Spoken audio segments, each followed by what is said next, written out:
Me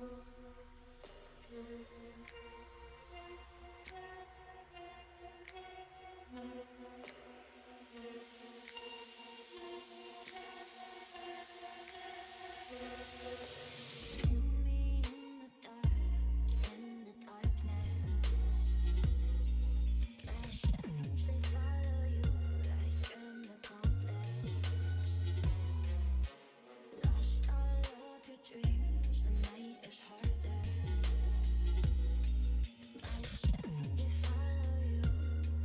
My shadows, they follow you.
Opa!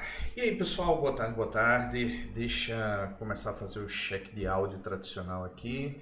Vocês estão me ouvindo? Por favor, me deem um alô aí no chat, só para saber se a coisa está funcionando.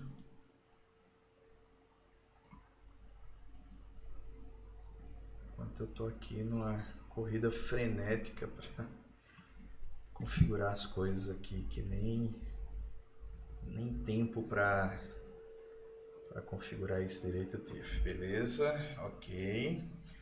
É isso. Então, vamos lá, né? Deixa eu esperar aqui um pouquinho. Ajeitar aqui a câmera. Tá. Gente, então vamos recapitular onde estamos, né? A gente tá na reta final. E isso deve estar deixando todo mundo aí de cabelo em pé, né? Porque tanto vocês, alunos, quanto nós, professores, estamos ralando aí nas emoções do final de semestre. E o objetivo principal dessa aula vai ser somente a gente garantir que a gente está entendendo como é que vão ser os próximos passos, o que aconteceu até agora e tirar dúvidas do projeto. Então, mais uma vez, essa é uma daquelas aulas que eu não tenho um roteiro, né? A ideia é somente receber dúvidas de vocês, comentar o que for possível de ser comentado, né, em termos de projeto. E daí para frente, aí realmente é uma questão de vocês darem um gás, né, entenderem o que precisarem entender para poder chegar lá e dar o ponto final, né, nessa última parte da disciplina. Nossa, pela primeira vez, assim, eu acho que eu não estou devendo nota a vocês, milagre. Eu ainda estou devendo nota para o pessoal de engenharia de computação, né, mas isso aí eu planejo sanar essa dívida ainda hoje. Teve aquele problema que eu falei, tá certo? A gente tem que ter muito cuidado com essa questão de cópias. Eu não planejo discutir casos individuais aqui na transmissão, né, por motivos óbvios, mas alguns de vocês já se manifestaram, né, dizendo, não acho que aconteceu, e aí a gente vai fazer aquela questão do, ok, então eu vou ver quais são os teus argumentos, eu vou dar os meus argumentos, e aí a gente vai ver se realmente está acontecendo alguma coisa que eu não percebi no primeiro momento, né, na correção, ou se realmente o argumento que vocês estão usando para defesa, né, não tem sentido. Mas independentemente disso, eu vou frisar mais uma vez, tá? Nós professores, a gente tem conversado, trocado muita informação sobre como tem andado esse semestre suplementar e o semestre suplementar anterior, e isso tem sido uma reclamação muito constante. Tá? E eu mesmo senti isso na pele no semestre anterior também, e realmente é preocupante, isso não pode acontecer. Tá? Considerando a importância do que vocês têm que aprender, o impacto que isso tem na vida profissional de vocês, depois na própria reputação do curso da universidade. Então, realmente, assim, meu convite, né? Esqueçam esses atalhos, porque a tendência é que a reação a eles seja cada vez pior. Mas é só isso que eu vou falar, não vou ficar mastigando muito essa questão. E eu acho que agora é dúvida de vocês, tá? A gente segue aquela mesma dinâmica. Se alguém quiser perguntar alguma coisa sobre não, né? Usando o áudio para poder detalhar melhor a sua dúvida, então fica à vontade, certo? Eu não sei se vocês estão me ouvindo com eco, eu esqueci de fazer uma coisinha aqui que eu geralmente faço na minha configuração, eu vou fazer agora, que é desativar o microfone embutido do computador, porque eu tive a impressão que em um determinado momento esse cara está provocando eco. Pronto. Tá ok, o microfone está funcionando aí. Tá bom, gente? Então, se vocês quiserem usar o Discord para falar, era isso que eu estava dizendo, aí vocês fiquem à vontade, vocês já sabem qual é o procedimento, manda uma mensagem para mim privado pelo servidor Discord com a informação da matrícula de vocês, e aí vocês fazem a pergunta, tá? Se for muito trabalhoso fazer isso pelo chat. Mas sem mais delongas, dúvidas. Eu preciso que vocês me façam perguntas, né? Eu preciso confiar que vocês conseguiram cumprir aquela parte, né, de assistir a aula, ter dado uma olhada no projeto e ter dúvidas para perguntar. Então, sou todo olhos por enquanto. Passa a ser ouvidos a partir do momento que alguém for para o Discord.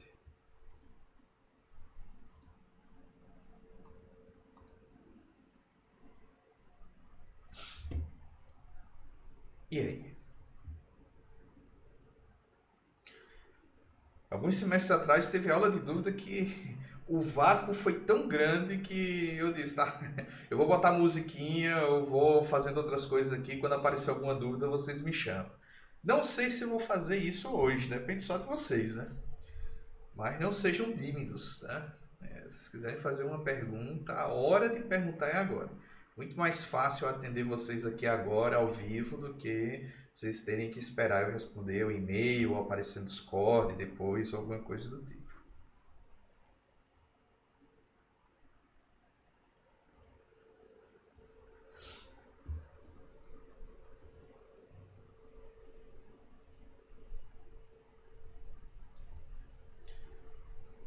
Uma dúvida? Beleza.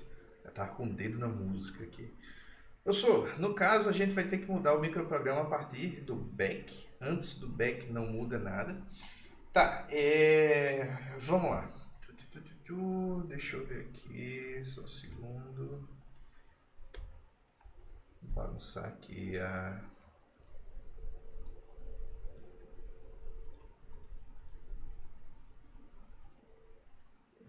captura de janela.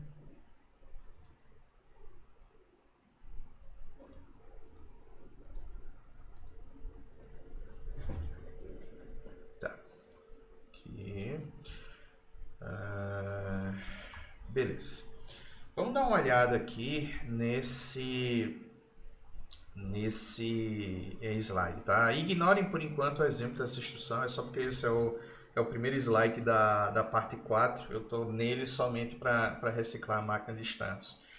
Então, o microprograma, ele tem uma sequência de instruções, claro, mas é importante antes de responder uma coisa do tipo, tudo que vem antes fica o mesmo, o que vem antes é a descrição de outras instruções, microinstruções, tá certo? Que implementam outras instruções. Por exemplo, todas as instruções precisam passar por esses dois estados, que são mapeados em duas microinstruções, tá?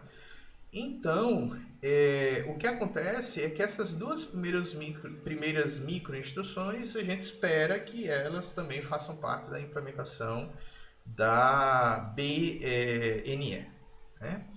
Agora, o back mesmo, a microinstrução que é específica do back, ela é esse estado aqui, é correspondente a esse estado, que é o de número 8, tá? Esse estado aqui, pela lógica, ele vai ter que sair. E ele vai dar lugar a um ou mais estados. Tá? Isso é vocês que vão ter que dizer. Não existe uma solução única para isso. Tem espaço para soluções criativas e vocês têm liberdade desde que o que vocês estão propondo seja tão eficiente quanto possível. Enfim, que seja razoável, né? Que faça sentido.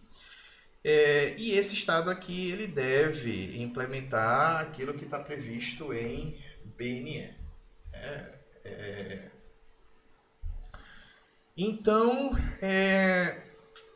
as outras microinstruções relacionadas a esses estados aqui potencialmente não vão mudar. Mas por que eu digo potencialmente? É porque quando a gente vai olhar as microinstruções, tá? Por exemplo, tem aqui, só terminar aqui. Pronto, aqui são algumas microinstruções, tá certo? Notemos que elas usam para as colunas, né, valores que estão previstos no que a gente chamou de um tabelão. E esse tabelão, por sua vez, foi criado baseado no caminho de dados, que é esse aqui. Então, se vocês mudam alguma coisa no caminho de dados, é possível, tá, que vocês tenham que fazer alterações no tabelão, que por sua vez pode ter reflexo nas microinstruções, e as alterações que vocês fariam nesse caminho de dados são para permitir que aquela sequência de passos que está aqui na nossa máquina de estados ela seja possível de ser executada, certo? Então, assim, em resumo, a gente vai ter que propor uma solução. Não importa se ela é muito simples, se ela é muito complicada, mas o que é mais importante para mim é que vocês justifiquem bem a solução que vocês propuserem, tá certo? Eu acho que essa justificativa, com as palavras de vocês, de novo, cuidado para não incorrer no erro de sair copiando coisas em projeto, em qualquer coisa que vale nota, tá? Vocês devem justificar as escolhas que vocês fizeram. É basicamente isso. Vocês estão botando uma mensagem grande aqui. Eduardo diz: professor, eu estou bem tentado a simplesmente colocar uma porta-note na saída da flag 0 da ULA para que a instrução BNE funcione, mas fico receoso se essa mudança na arquitetura é permitida. Até creio que seja a forma mais eficiente, já que leva apenas um ciclo para realizar a instrução, do que pensar em alterar o caminho de dados de outra forma e levar mais ciclos no total. Bom, uma coisa ser executada da forma mais eficiente possível, é claro que é sempre desejável. Isso é uma coisa que qualquer projetista de processador ele vai ter que priorizar. Você adicionar uma porta-note ao caminho de dados é perfeitamente possível também, tá certo? Agora, a questão E não precisa responder isso agora, porque se você for respondendo absolutamente tudo aqui, aí vai ter uma espécie de um relatório, né, no chat. Isso não é bom, mas você tem que pensar, ok, então se eu for jogar um note ali, muda alguma coisa do sinal de controle que é ativado para essa operação, que agora vai se chamar BNE, né? Você pode inclusive ser mais preciso, por exemplo, BNE então ela teria um outro opcode, né, diferente do back, e um opcode diferente, ele teria algum reflexo na implementação do meu processador? Tem alguma coisa dentro do meu processador que mudaria quando uma coisa tiver um opcode diferente? Tá? Enfim, quanto mais madura, né, embasada for a discussão que vocês fizerem, tá valendo. Vamos supor que você está dizendo, e aí não vai precisar mudar nada da máquina de estados, e o meu microprograma também não muda nada no tabelão. Eu não estou dizendo que é essa a situação, eu estou supondo. Vamos supor que você concluiu isso. Beleza. Aí você vai ter que colocar lá no relatório por que as coisas não mudaram. Certo? Pronto. É isso que eu preciso que aconteça. O que eu não quero são coisas não justificadas. Coisas que, tipo, o microprograma é esse, a máquina de estado está assim e acabou. Né? Não, tudo tem que estar justificado. Certo? Porque senão, eu não sei se você está chutando a resposta, eu não sei se você está copiando, eu não sei se você sabe do que você está falando. Tudo isso vai ser medido na discussão que vocês forem colocar no caminho de dados, no caminho de dados não, desculpa, no relatório de vocês. Ok?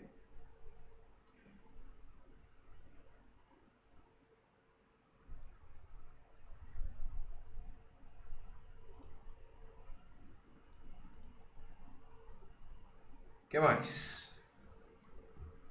Que mais?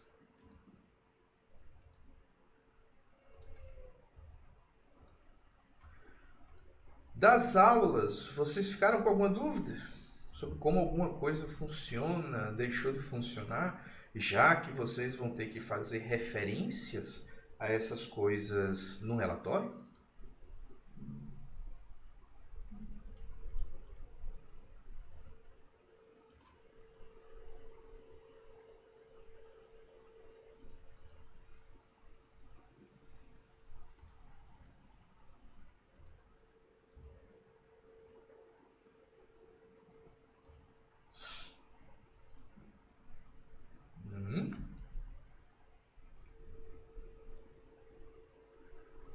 Vendo aqui toda aquela questão do caminho de dados. Vocês entendem como funciona cada caixinha dessa? Isso é um. Eu vou ficar chaveando aqui de janela, tá certo? Deixa eu ver outra coisa que a gente precisa garantir que vocês saibam.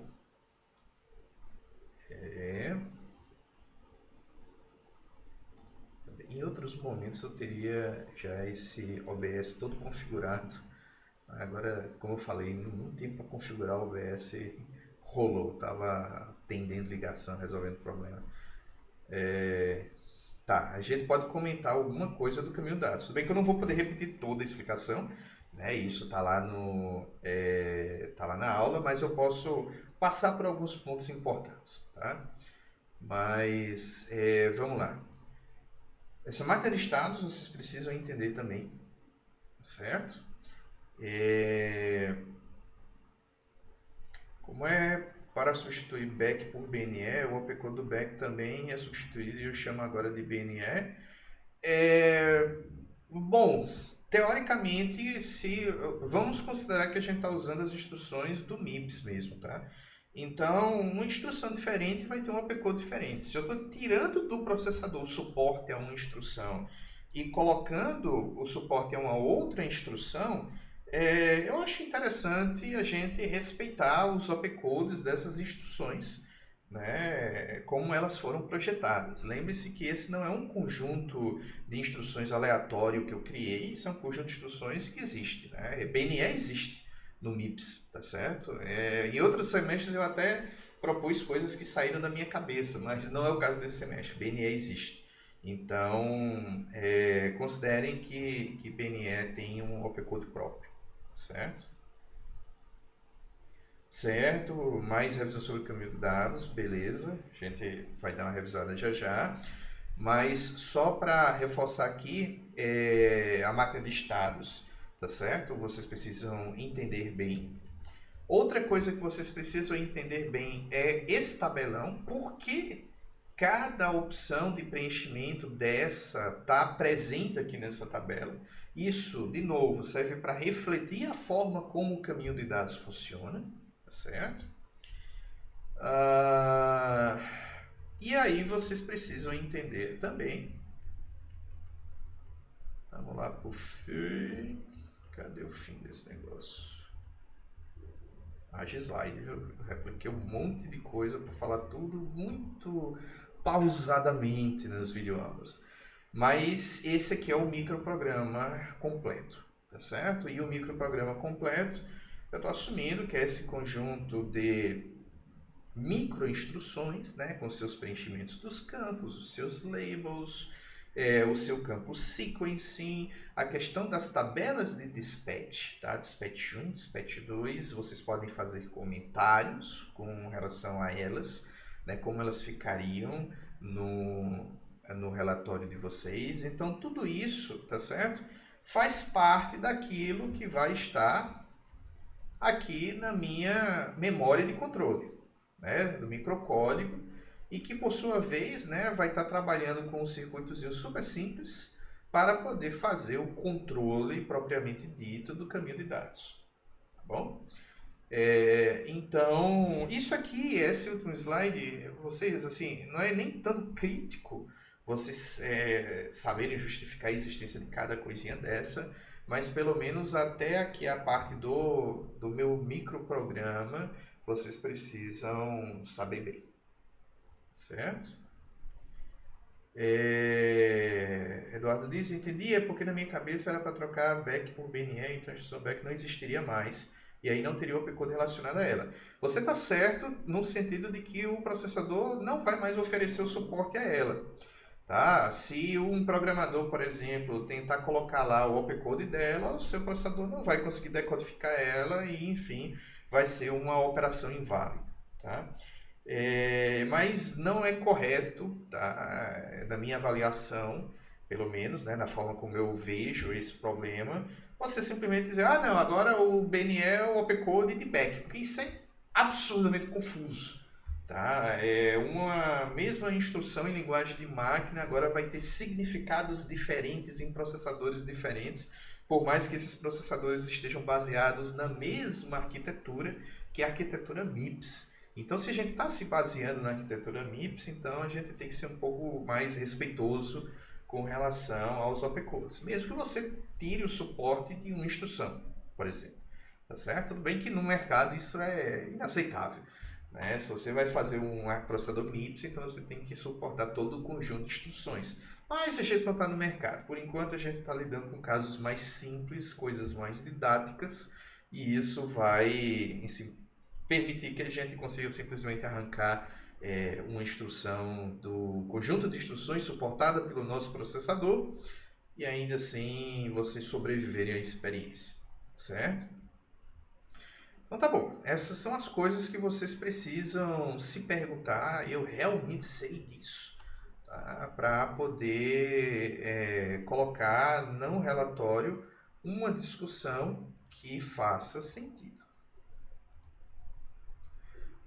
Beleza, então vamos para a parte do caminho de dados aqui. Eu vou mostrar essa versão simplificada do caminho de dados primeiro, tá certo? Como eu fiz nas videoaulas, porque bom, facilita eu estar acendendo e apagando as coisas aqui no caminho de dados. E é menos coisas para a gente ver na tela, tá certo? E provavelmente isso facilita o nosso entendimento. Mas, vamos lá. Da esquerda para a direita, o que é que eu preciso saber? Isso aqui é um registrador, que guarda o contador de programa. Esse outro retângulo aqui é a memória. Isso aqui não necessariamente faz parte do processador, tá certo? Vocês podem enxergar isso aqui como a memória RAM e essas ligações, essas entradas e saídas seriam barramentos externos ao processador. Isso aqui é um registrador, Memory Data Register, né? Tipicamente utilizado para guardar dados quando eles são lidos da memória. Esse aqui é outro registrador, é o registrador de instrução, é o IR, Instruction Register, tá? Tipicamente não, né? Exclusivamente usado para armazenar as instruções que são lidas da memória. Tem uma pergunta aqui do Joel. Quando o senhor fala forneça um microprograma completo, devemos colocar o seu microprograma substituindo apenas BEC por NE? Sim, você vai colocar um microprograma que implemente todas as instruções que devem permanecer sendo suportadas pelo processador. Então, se o nosso conjunto de instruções que a gente resolveu naquele microprograma que eu acabei de mostrar foi load, store, tá? Add, sub, end, or, SLT, back e J. Então, eu só estou dizendo para vocês tirarem back e substituir por BNE, as outras ficam. E eu preciso ter microinstruções para suportar aquelas instruções. Tá? Então, aquilo ali tem que ficar. Agora, de novo, né? Eu peço para que vocês sempre se perguntem se com a mudança que vocês fizeram no caminho de dados, aquelas microinstruções continuam consistentes, elas continuam funcionando. Tá? Se a resposta for sim, então vai ser Ctrl+C, Ctrl+V. Se a resposta for não, então você vai ter que explicar, ok, então o que é que muda? Se a mudança que eu fiz no caminho de dados impactou nas outras, na implementação das outras instruções, então você tem que dizer o que é que muda nas microinstruções, ou no tabelão, ou na máquina de estados, ou em tudo isso, para que o processador continue funcionando. Certo? Mas é isso. O microprograma, por que eu digo que é completo? Porque se você jogar lá somente as microinstruções de BNE, você vai perder pontos, assim, no plural. Porque isso não é um microprograma completo. Então, eu peço o microprograma completo porque o microprograma é aquela coisa que você tem que ter uma visão um pouco mais globalizada. Né? Porque uma mudança no caminho de dados pode fazer com que algumas microinstruções percam o sentido. Ok? Tá, retomando aqui o que eu estava dizendo, mas qualquer coisa vocês podem me interromper, podem jogar as dúvidas aí, tá certo? Eu tenho aqui um banco de registradores, isso aqui não é um único registrador, mas um conjunto de registradores. Eu tenho dois registradores auxiliares que foram colocados nessa versão multiciclo aqui do meu caminho de dados, para armazenar, né, o conteúdo dos registradores que estão indicados nos campos RS e RT da instrução. Tá? De novo, como assim campo RS e RT? Um registrador de instrução guarda uma instrução. Numa arquitetura de 32 bits, cada instrução tem 32 bits, certo? Pelo menos aqui no MIPS. Então, o que vai acontecer é que eu vou ter formatos diferentes de instruções. Eu tenho instruções do tipo R, instruções do tipo I, instruções do tipo J.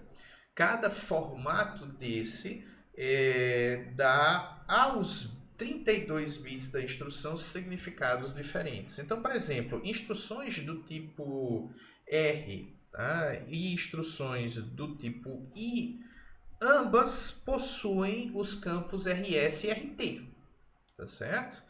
RS, no caso, são os bits de 21 a 25 e RT são os bits de 16 a 20 nessas instruções. Por isso que existe essa sinalização aqui.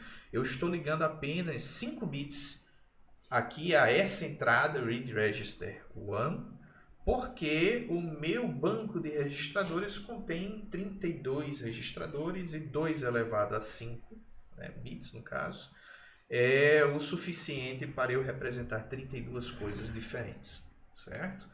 Então, por isso que eu tenho essas ligações aqui. Isso aqui é o único registrador de instrução, mas eu tô ligando coisas. É, a cachorrinha cheirou alguma coisa que eu não devia ter cheirado, tá espirrando feito uma doida aqui. E você vai, com base nesses bits, então, né, ligar esses bits a partes diferentes do caminho de dados que se importam com o que tem nesses bits da instrução, certo? Ok. O registrador A e B ele está aqui para garantir que quando dados são lidos do banco de registradores em um ciclo, ele possa ser usado num outro ciclo, certo? E aí alguém precisa lembrar disso, e aí esses registradores A e B cumprem essa função. Né? E aí eu tenho a minha ULA, que vai fazer as minhas operações lógicas e aritméticas, ela é controlada, né, diretamente por uma unidade de controle auxiliar, que é o que eu estou chamando aqui de controle da ULA, e indiretamente pela minha unidade de controle principal, já que esse campo aqui, a LUOP, é uma coisa que na figura completa é ligada àquela minha unidade de controle geral.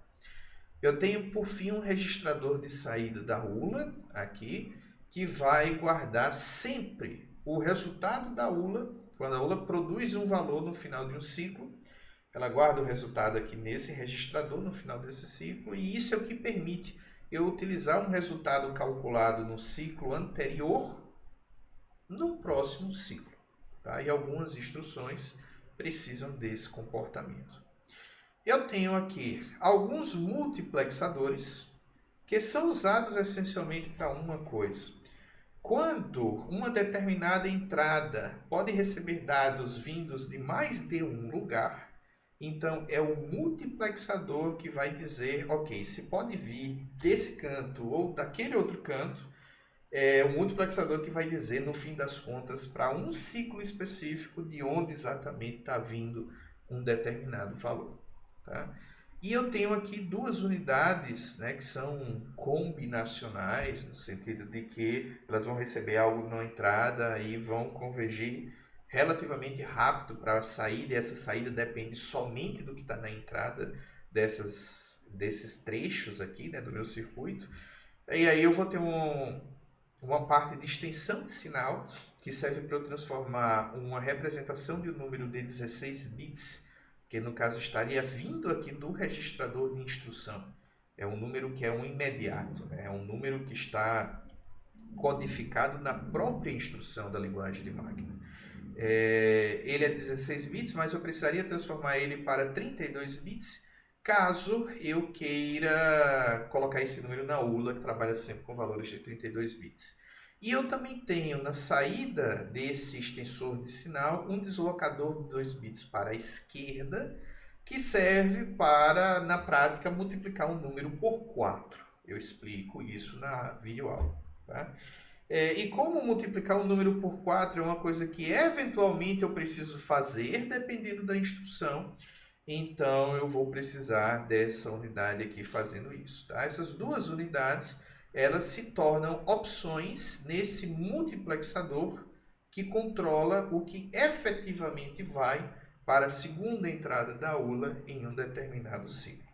Então essa é a primeira coisa que vocês precisam saber, tá certo? O que faz cada parte do caminho de dados. Aqui eu estou deixando algumas pouquíssimas partes de fora, mas a gente pode colocar isso, pode falar isso no slide que vem mais à frente.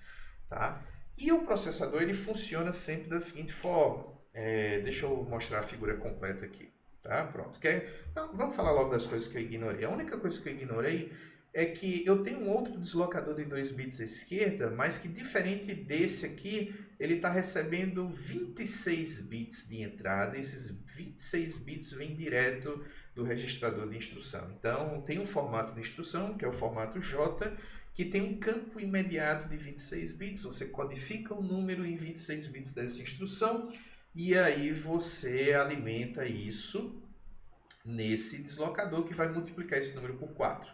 Isso vai entrar nesse multiplexador que ficou de fora, né, da figura anterior, E esse multiplexador, o que ele está fazendo é controlando aquilo que vai ser colocado na entrada do registrador PC. Tá certo? Então é isso. E isso aqui é a minha unidade de controle geral, né? Tem algumas coisas aqui que vão influenciar nesse sinal aqui do PC ser ativado ou não, que dependem de duas portinhas lógicas adicionais que eu coloquei aqui, né? Um OR e um AND, tá certo? Que vão, enfim, trabalhar com determinadas entradas, sinais de controle aqui, etc. E é isso que eu uso para executar todas aquelas instruções que eu apresentei. Agora, o que é que eu preciso lembrar? Toda vez que começa um novo ciclo de relógio, então esse ciclo, vamos supor que ele comece na borda descendente do relógio. Quando eu estiver na transição de 1 para 0, vamos supor que começou o ciclo. Tá? O que é que começa primeiro? Bom, começa o seguinte, a unidade de controle, certo? Com base no que está no registrador de instrução, ela vai decodificar a instrução, tá certo? Ela vai, e com base no que está nessa instrução, ela vai colocar aqui nos sinais de controle conectados à unidade de controle valores de zeros e uns. E esses valores vão efetivamente configurar como vai se portar cada caixinha dessa naquele ciclo, certo? E aí os sinais de controles eles são propagados. Eventualmente eles vão se estabilizar. Aí os componentes aos quais esses sinais de controles precisam de um tempo também para se estabilizar. E aí o que vai acontecer, por exemplo, é a memória vai ler o que ela precisar ler, o banco de registradores vai ler o que precisa ler e deixar pronto para gravar nesses dois registradores. A ULA vai fazer, seja lá que operação os sinais de controle pediu para a ULA fazer. O extensor de sinal vai trabalhar com seja lá que entrada ele tiver, se a gente vai usar ou não a saída desse extensor de sinal em um ciclo, isso é uma coisa que a gente escolhe, tá certo? Não significa que exista um ciclo em que ele não produza uma saída, sempre ele está recebendo alguma coisa na entrada e ele vai produzir alguma coisa na saída, se essa coisa é útil ou não, isso é outra história. E a mesma coisa aqui para esse deslocador de 2 bits para a esquerda e por aí vai, tá certo? Aí no final do ciclo, quando todas as caixinhas estabilizaram as suas saídas, daí a gente vai ter na transição de subida do relógio, por exemplo, o evento de gravação do conteúdo dos registradores. Tá? E aí pensa que registradores eles podem ser construídos com flip-flops, eles são atualizados no valor da transição do relógio, né? E aí, por exemplo, se você tinha pedido para algo ser gravado aqui em PC, esse algo vai ser gravado no fim de um ciclo. Se algo foi para ser gravado aqui em A e B, esse algo vai ser gravado somente no fim do ciclo. E uma coisa que é gravada no fim de um ciclo, ela só vai ser realmente útil no próximo ciclo, tá certo? Que é quando os dados que ali estão vão poder ser utilizados por alguma coisa que esteja conectado àquele registrador. Tá? Então é muito importante a gente ter essa distinção, né, de o que é que é estável no final do ciclo e o que é que realmente só pode ser, a gente só vai poder contar com ele no início do ciclo seguinte, tá certo? E aí, isso aqui são outras versões, tá certo, do caminhão de dados, mas a gente vai estar o tempo todo fazendo coisas do tipo isso aqui sou eu explicando cada parte, né? Como é que funciona. Então, eu estou passando isso aqui tudo bem rápido, tá certo? Explicando tudo. Aqui eu não acho que eu dou um exemplo completo. Deixa eu ver.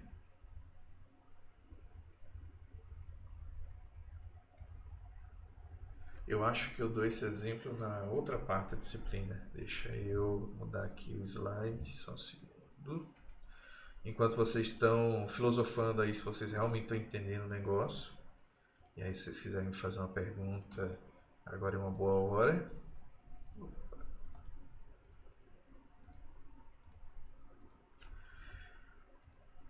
Pronto. Então,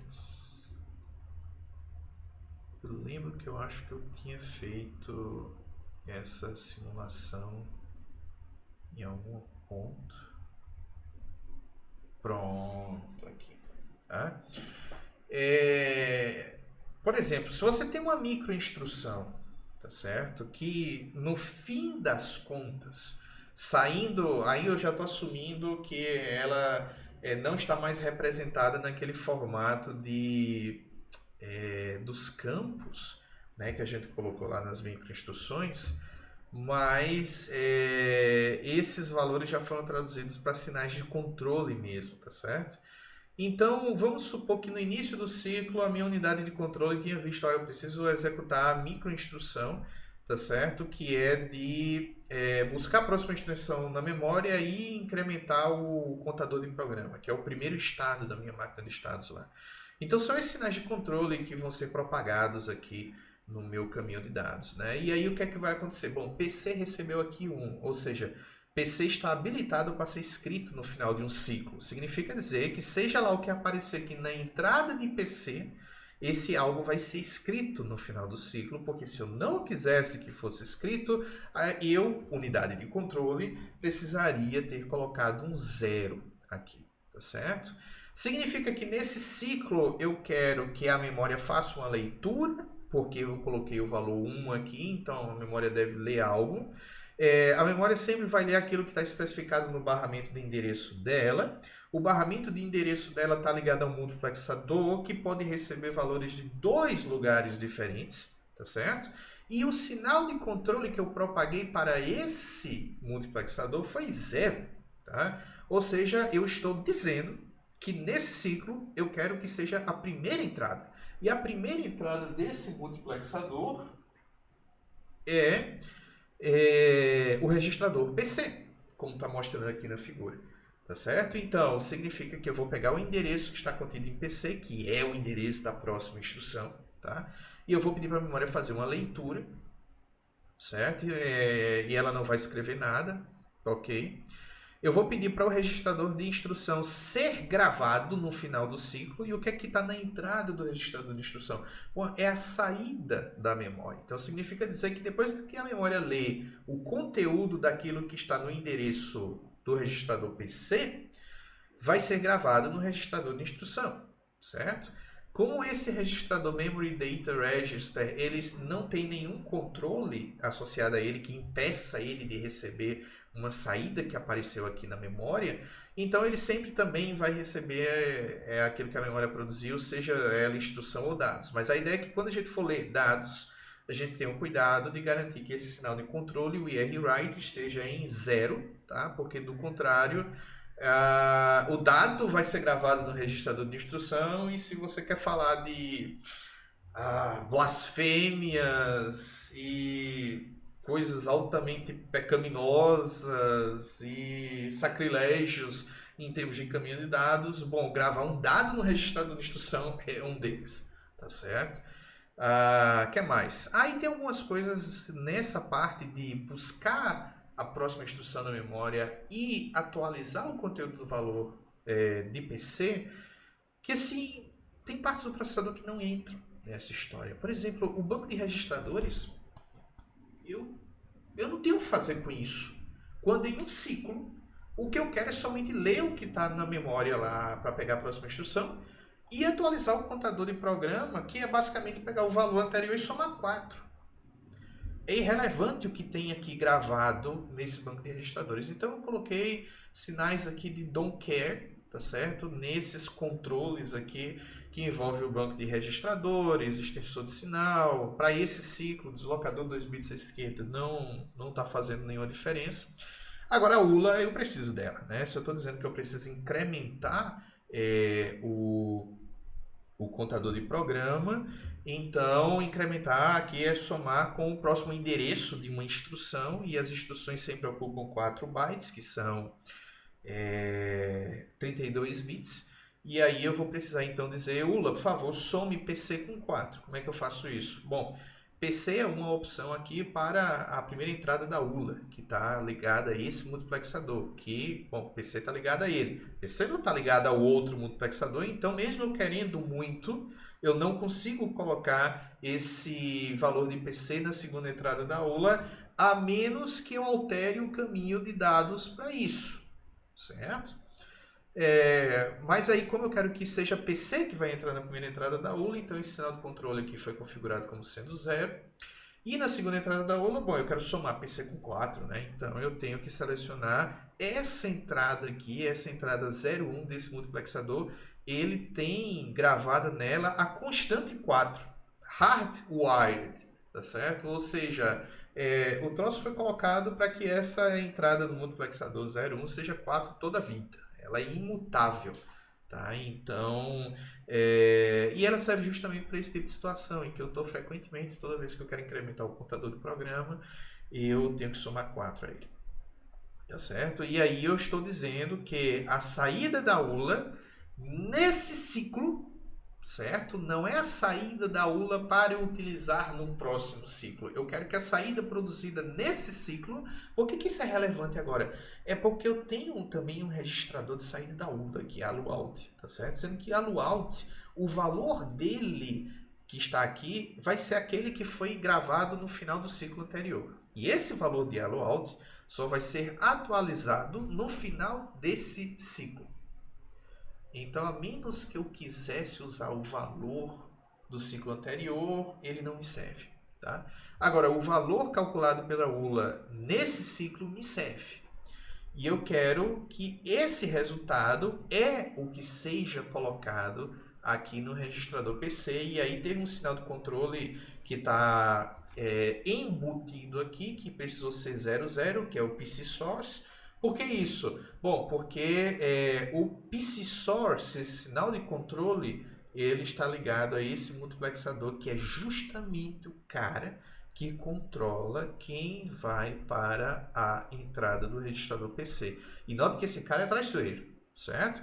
Porque tanto a saída da ULA nesse ciclo é uma opção, como o que está na saída da ULA, que foi calculado, o que está no registrador de saída da ULA, que foi calculado no ciclo anterior, também é uma opção. Então você realmente precisa saber, beleza, o que eu quero jogar em PC? Tá? É o que eu estou calculando nesse ciclo ou o que foi calculado no ciclo anterior. Isso tem uma diferença enorme. Tá?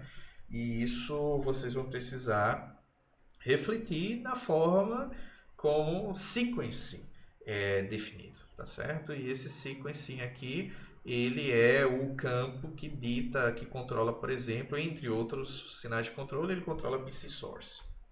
Ok? Basicamente é isso, assim, o resumo da síntese do caminho de dados, tá? Como ele funciona. O resto é beleza. Então agora, para que serve cada estado daquele caminho de dados, né? Qual é o propósito de cada um deles? Né? Lembrando que aquela máquina de estados ela foi construída para que eu consiga implementar a forma como todas as instruções funcionam, tá certo?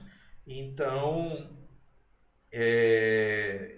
eu vou, uma vez que eu tenha projetado a máquina de estados, né, e eu saiba que a máquina de estados ela realmente é compatível com o estado do meu caminho de dados, então eu vou definir, ok, para cada estado, quais são os sinais de controle que vão resultar no efeito desejado por aquele estado. Tá? E é nessa história que somente para a gente não ter que lidar com sinal de controle tal recebe 1, sinal de controle tal recebe 0, a gente dá uma mãozinha e usa uma abstração, que no caso é aquele formato de microinstruções, tá certo? Com aqueles campos lá. Alu control, source 1, source 2, sequence, por aí vai. Ok? Que mais? Que mais? Não sei se isso ajudou, quem estava na dúvida, se o pessoal continua viajando. Sei que o senhor já explicou, mas eu não estava. O que o senhor quis dizer com substituir back por BNE? O que eu quis dizer foi, eu quero que o processador ele não tenha mais suporte para a instrução back. tá certo? Deixa eu... É sempre mais fácil eu talvez mostrar isso de olho na máquina de estados, tá? Quando a gente olha aqui para a nossa máquina de estados, então, back, assim, ele é controlado por 3 estados, tá certo? É esse aqui, que é o buscar a próxima instrução na memória e atualizar o valor do contador do programa. Esse aqui, que é fazer a decodificação da instrução, e ele faz alguns passos que podem ou não ser úteis para o estado seguinte, que é colocar os valores dos campos RS e RT, assumindo que esses campos existem na instrução, que está no registrador de instrução, e colocando nos registradores A e B, isso é uma coisa. E a outra coisa é somando o valor de PC com o valor do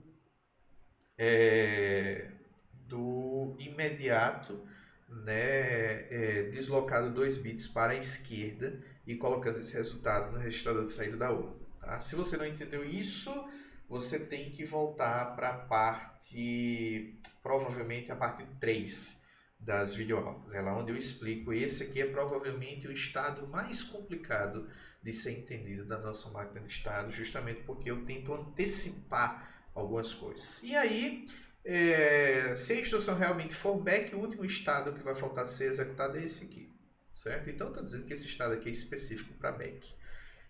O que vai acontecer agora é que quando eu peço para vocês substituírem, então eu não quero que o back funcione nesse caminho de dados. Então, pelo menos, no mínimo, tá certo? Eu vou esperar que esse estado aqui, ele tenha alguma mudança, onde a menor mudança que ele pode ter é essa transição que vai dar para ele aqui, que é do jeito que está aqui, essa transição ocorre quando eu tenho o opcode da instrução back. Eu não quero mais que isso aconteça. Eu quero que essa transição ocorra quando ocorrer o opcode da instrução BNE. Beleza. Então, é isso que vai fazer com que o seu processador deixe de reconhecer back e passe a reconhecer BNE. Certo? Boa tarde. Vai para o YouTube também? Vai. Tudo vai para o YouTube. Consultas póstumas. Ok? O que mais?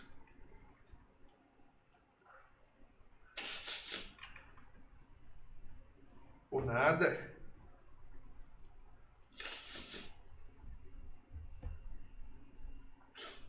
Mais dúvidas? Mais dúvidas, mais dúvidas. Em resumo, gente, esse é um trabalho complicado?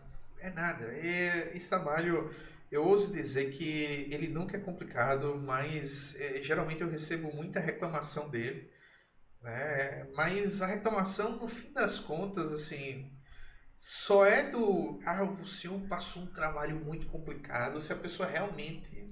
Cara, tá muito perdido, tá? Porque se você entender como isso funciona, você vai ver que não é difícil.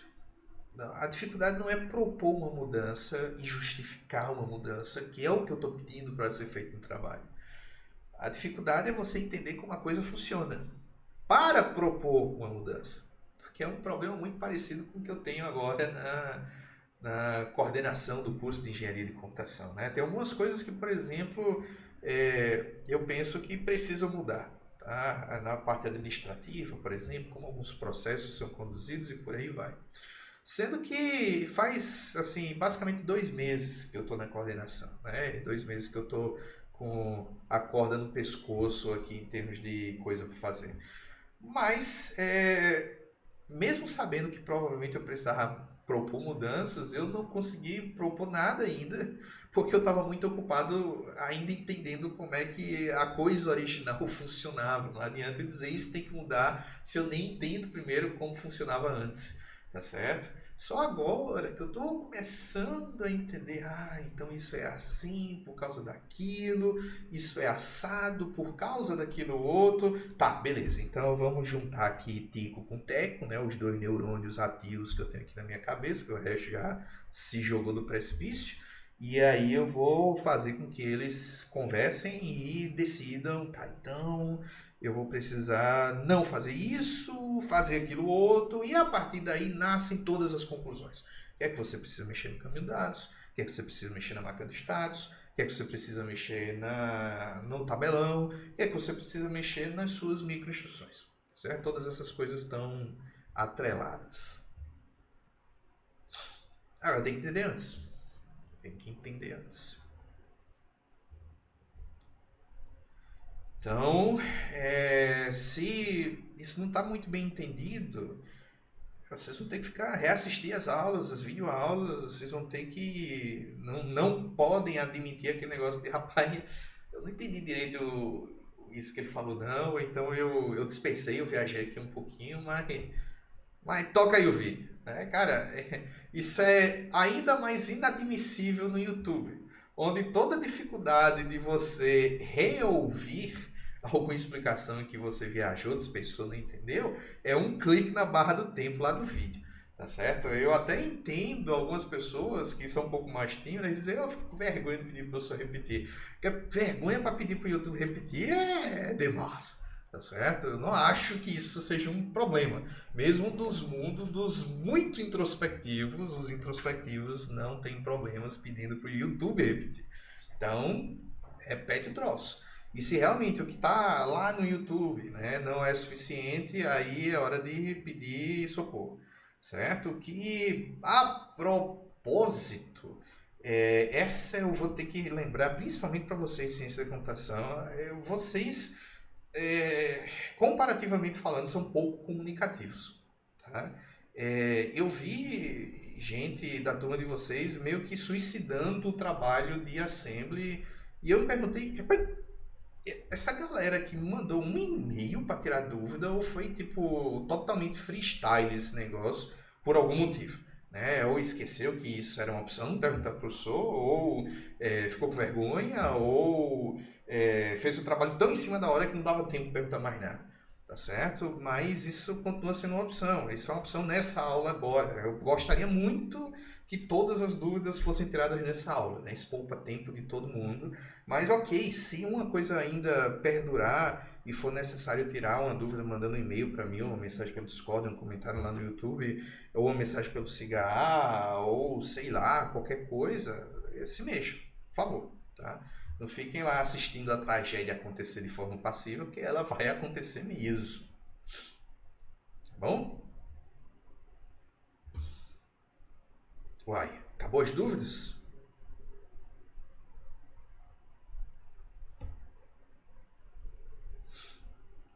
Que mais?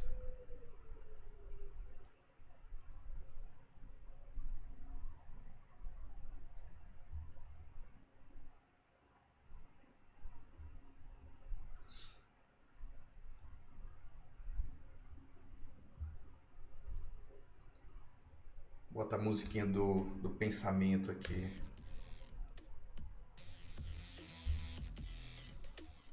Só para o silêncio não ficar constrangedor. Essa é uma das vantagens do streaming. Silêncios constrangedores podem ser combatidos com musiquinhas. Vou dar 5 minutos para vocês me darem alguma pergunta extra. Do contrário, eu vou assumir que vocês estão de boas e a gente encerra.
Opa, opa, pode. Eu tô aqui só no ócio, esperando a dúvida chegar. Manda dúvida.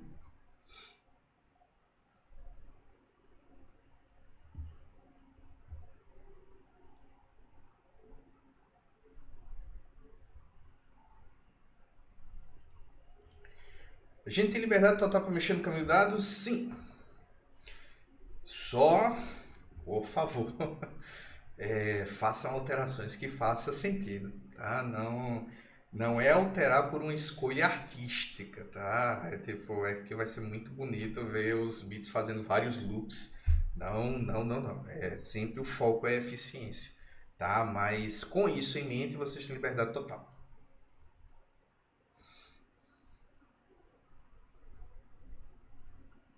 O que mais?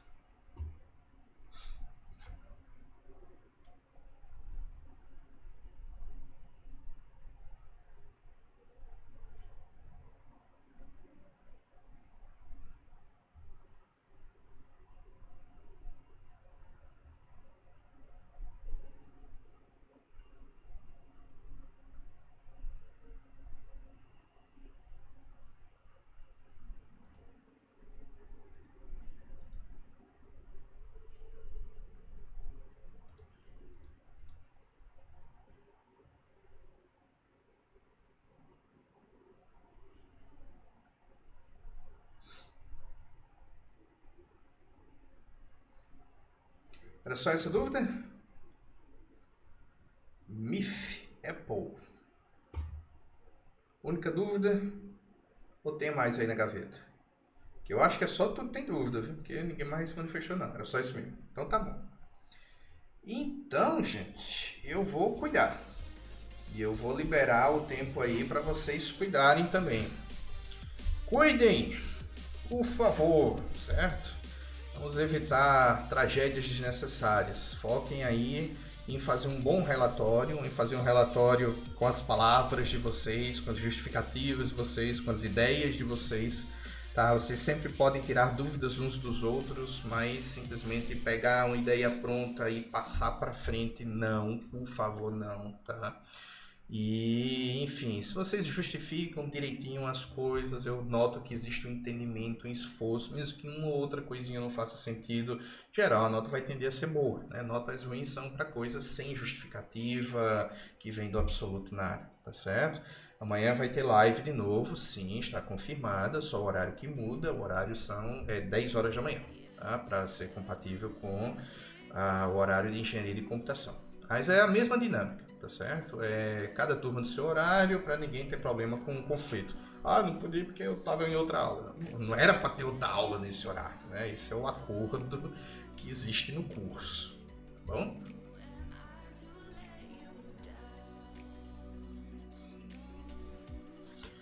Então era isso, gente. Boa sorte, valeu. Nossa última aula live, tá certo? Mas vamos torcer se assim, vai acontecer eventualmente, né? A gente vai. é,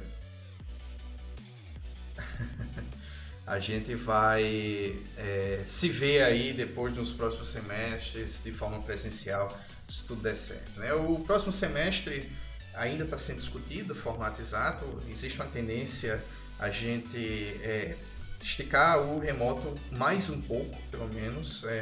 A gente está na iminência aí de uma campanha de vacinação. Vamos torcer para essa campanha realmente acontecer tão rápido quanto possível, mas a gente vai ter que estar, nós como universidade precisamos estar o tempo todo balanceando a situação com o risco, tá certo? E, enfim, se a gente realmente estiver batendo na porta da vacina, para quem já teve um ano todo conturbado com atividades remotas, acho que alguns poucos meses é um preço barato para a gente diminuir o risco de literalmente pessoas morrendo, tá certo? Aí todo mundo vai estar inicialmente parecendo um astronauta, né? Dar aula, por exemplo, vai ser uma experiência maravilhosa de máscara. Mas, vamos lá. Vai aparecer lá de máscara, face shield, roupa de astronauta, exatamente. Chernobyl style. Mas uma hora passa esse negócio, não é possível.